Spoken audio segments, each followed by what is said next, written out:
Here is something dark and strange, which comes from one of the dark and slightly strange periods of my own life. I see I wrote it in 2002. I'm going to change the first line. The first line reads, "Out there beyond the abyss of night." Well, abyss, whether night or not, is such a terrible poetic cliche. I didn't know when I wrote it. It's called Dog Eat Dog. Dog Eat Dog. Out there, beyond the chasm of the night, beyond the lightlessness that lies behind my own eye, worse, my inner eye, a dog is howling. I know the black orb of its stare, a globe of satin you might say of it, but only if some stray ray, lost in a forlorn expanse of rubble and scrubble and shade, could catch it first. Otherwise there's nothing. Beyond the taint of nothing, or what is arid and shattered and forfeited in essence of dog.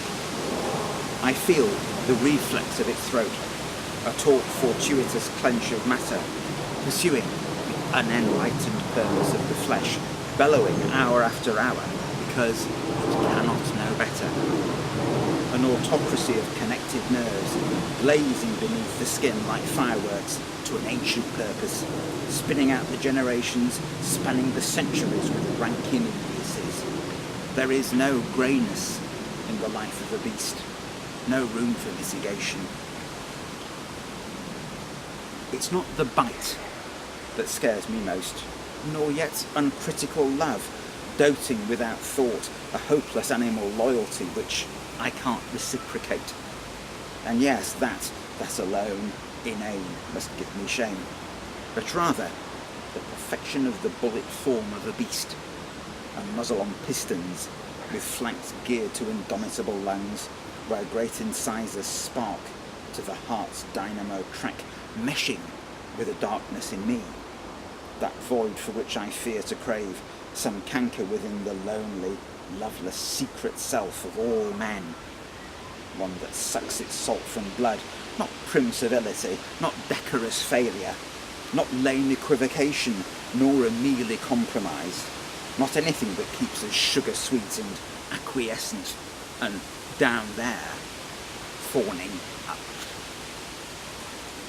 My ancestry is an iron clamour, transfiguration of power from brute, mute bulk, lately inanimate or merely dead, cracked bone and marrow and sinew for a gouging mouth, but now all meshed, a frenzy of livid wire, a spark that burns through an age into the scarred hide of this old world and surmounts nothing. One day, when you and I are gone, when conscience has succumbed, when oceans boil and the sea gives up its dead, a dog will bark beneath the furnace of the sun. A duet of fools they'll be, one on high, one far below, raging at each other from vanity of self-interest, the imperative to survive.